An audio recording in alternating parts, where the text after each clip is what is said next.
تخيل عالم فيه العلماء عم يخترعوا امراض بدل ما يداووا، وفي التكنولوجيا بتراقبك اكثر من ضميرك، والذكاء الاصطناعي عم يقرر عنك مو يساعدك.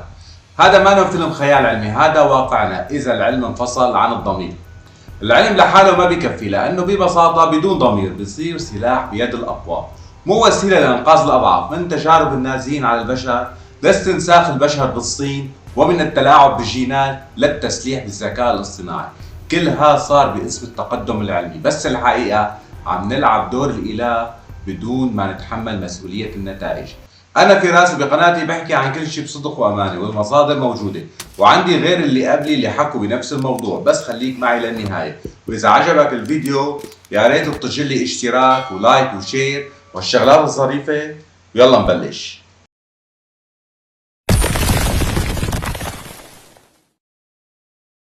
العلم بلا ضمير يعني خراب للروح. هذا اللي حكاه الفيلسوف الفرنسي فرانسوا رابلي. هالكلام قاله من أكثر من 500 سنة، بس اليوم صار أوضح من أي وقت مضى. رابلي ما كان ضد العلم، بالعكس كان من أوائل المفكرين يلي آمنوا بقوته، بس كان شايف إنه العلم بدون أخلاق بيحول الإنسان لوحش بعقل خارق بس بقلب ميت.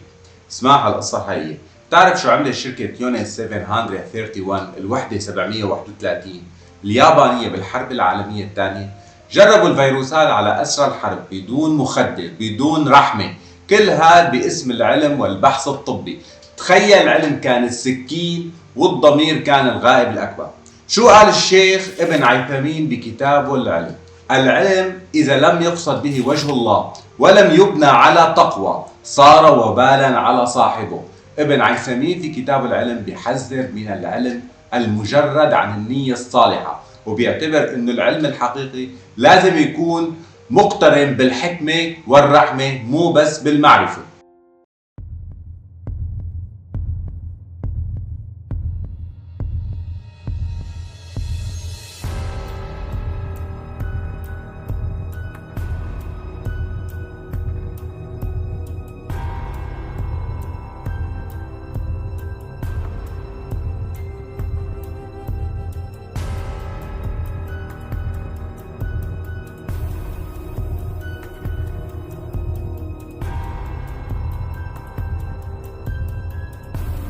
نجي لثورة الذكاء الاصطناعي والحرية البشرية، من أداة مساعدة إلى سيد خفي.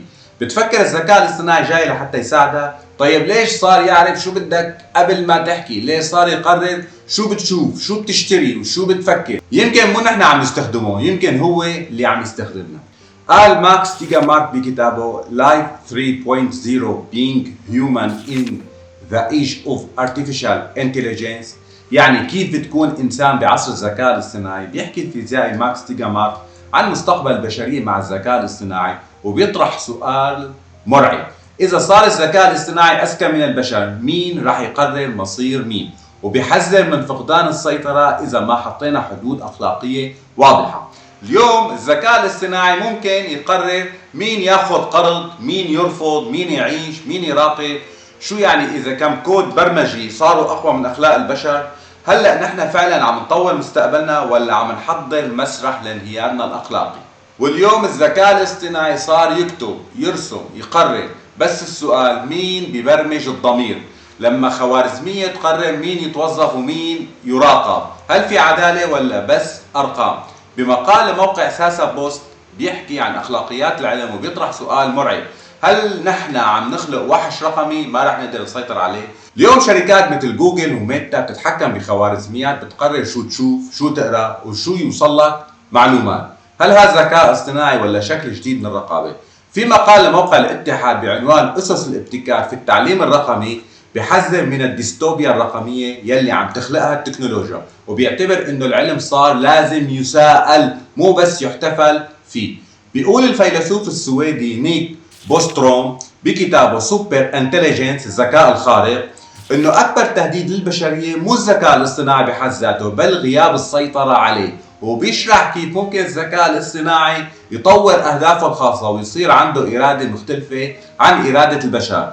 وصنف الكتاب ضمن قائمه افضل المراجع الحديثه لفهم اخطار الذكاء الاصطناعي. لما خوارزمية تقرر شو بيوصلك من محتوى، لما الذكاء الاصطناعي يعرف ميولك وعاداتك وحتى نقاط ضعفك، لسه في شيء اسمه حرية؟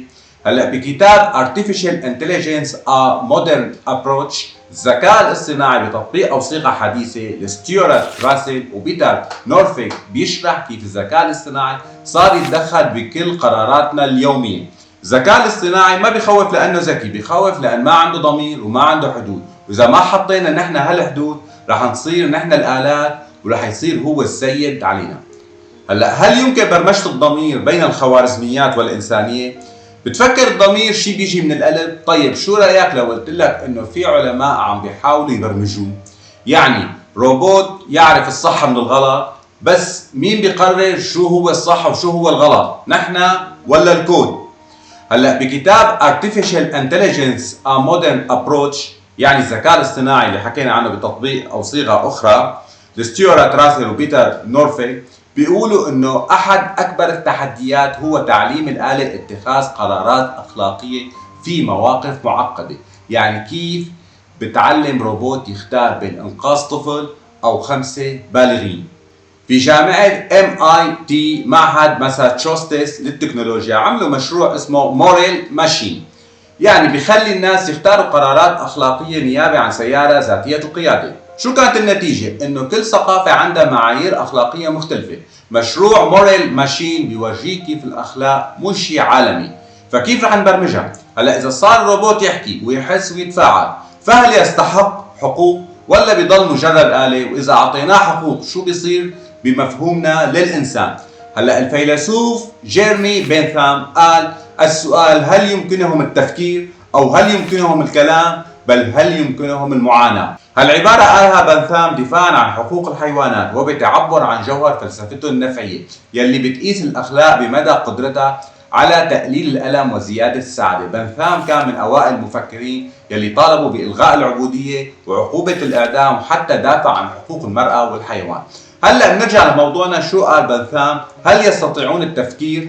بل هل يستطيعون المعاناة؟ وتوم ريغان صاحب كتاب The Case for Animal Rights حالة حقوق الحيوان بيقول انه الكائنات يلي عندها قيمة جوهرية لازم تحترم حتى لو ما كانت بشر، يعني اي شيء بيمتلك روح واحاسيس. فهل الروبوتات اذا طورت وعي او مشاعر بتدخل بهالفئة؟ وفي مقال لموقع العالمي بيطرح هالسؤال بجرأة وبيقول انه الاعتراف بحقوق الروبوتات ممكن يصير خلال 50 سنة. والمشكلة انه صارت قبل 8 سنين بعام 2017، يعني ما نطروا 50 سنة. الروبوت صوفيا حصلت على الجنسية السعودية وهذا الحدث فتح باب النقاش، هل كان مجرد دعاية ولا بداية لاعتراف قانوني؟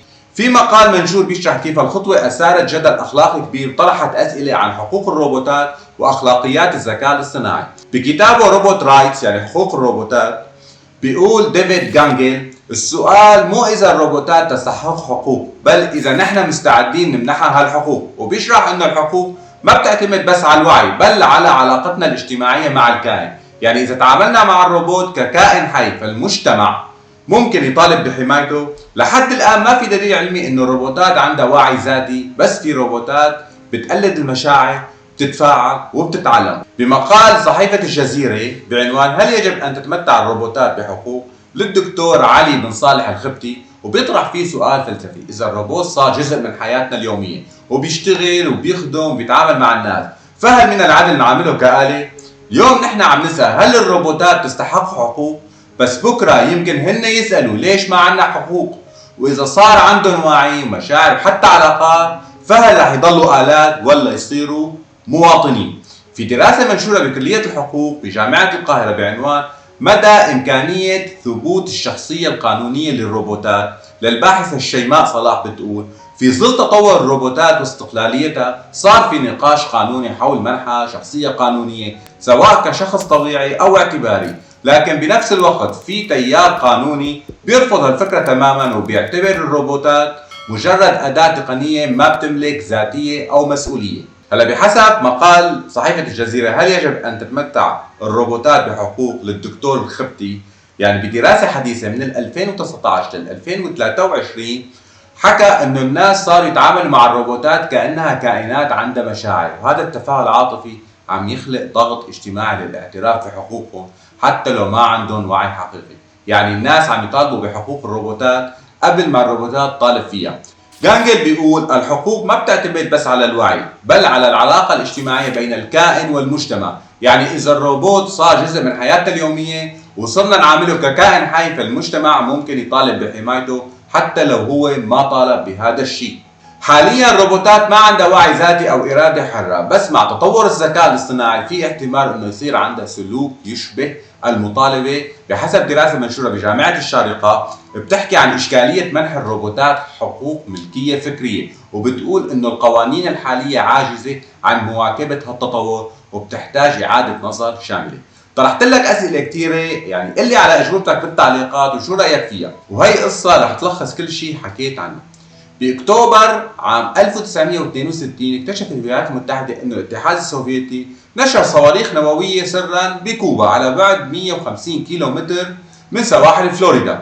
ردت امريكا بفرض حصار بحري على كوبا، وبدات مواجهه مباشره بين القوتين النوويتين استمرت 13 يوم، وقف فيها العالم على حافه دمار وحرب نوويه مدمره، وسميت وقتها معركه صواريخ كوبا. هلا شو كانت النتيجه؟ سحب السوفييت صواريخهم من كوبا، وسحبت امريكا صواريخها من تركيا سرا لانه كمان هي كانت ناشره بتركيا صواريخ، وتم انشاء الخط الساخن بين موسكو وواشنطن لتفادي كارثه مستقبليه. وهيك خلصت هالمشكله العويصه، لانه الغواصه السوفيتيه بي 59 نوويه كانت تمتلك توربيدات نوويه مدمره، وكانت الغواصه معزوله عن العالم الخارجي وما بتعرف اذا بلشت الحرب ولا لا، وكانت السفن الامريكيه عم تضرب قنابل تكتيكيه ليجبروها على الخروج للسطح، وكأنه الحرب بلشت. بس القبطان فاسيلي أرخيبوف رفض، ورفضه هذا اللي مبني على مشاعر وحس مبني على المسؤولية الكبيرة أنقذ العالم من حرب نووية مدمرة. هلا أنت عم تقول شو بدي بهي القصة اللي من سنة 1962 بهذا الموضوع تبع اليوم؟ بهداك الوقت لا في ذكاء اصطناعي ولا في روبوتات ولا في أي شيء. وأنا رح أقول لك علاقة هي القصة بموضوع اليوم كتير مهمة، بس طول بالك علي شوي. لو كان القبطان ذكاء اصطناعي مبرمج على الرد عند التهديد، شو رح تكون النتيجة؟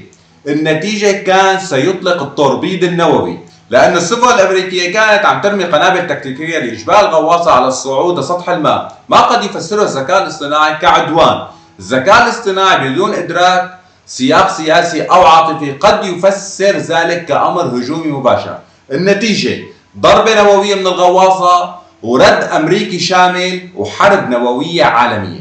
الضمير البشري حتى في أصعب اللحظات قدر يفكر ويتخذ قرار بإنقاذ العالم، ولو كان قرار بيد خوارزمية. بدون فاسيلي كان اليوم عم نقرأ عن الحضارة البشرية بكتب التاريخ مو على الانترنت، ونحن لابسين ورق شجر مثل الإنسان البداية. بالإسلام الضمير مرتبط بالتقوى والنية، ويعتبر منحة ربانية مو نتيجة تعليم أو برمجة. وبيقول الإمام الغزالي في كتابه إحياء علوم الدين: الضمير هو نور من القلب يفرق به العبد بين الحق والباطل، فهل ممكن نزرع النور في آلة، ولا هذا الشيء فقط بيد الخالق وخاص للخلق؟ أرسطو قال: العلم بدون فضيلة خطر. اليوم نحن عم نملك علم بيعرف يحاكي الخلية ويعدل الجينات، بس ضميرنا لساته عم يتصرف مثل طفل عم يلعب بقنبلة ويمكن تنفجر بأي لحظة وتساوي كارثة. الخوف لما يصير العالم مثل فرانكشتاين والعلم يصير لعنة. إذا قدرنا نبرمج الضمير، هل بيصير الروبوت إنسان؟ إذا ما قدرنا، لازم نسمح له إنه يقرر مصيرنا؟ يمكن الجواب مو عند العلماء، الجواب جواتنا نحن. إذا وصلت معي لنهاية الفيديو اللي كله أسئلة معناها عجبك، فلا تنسى تدعمني باشتراك ولايك وشير وتعليق والشغلات الظريفة، والسلام.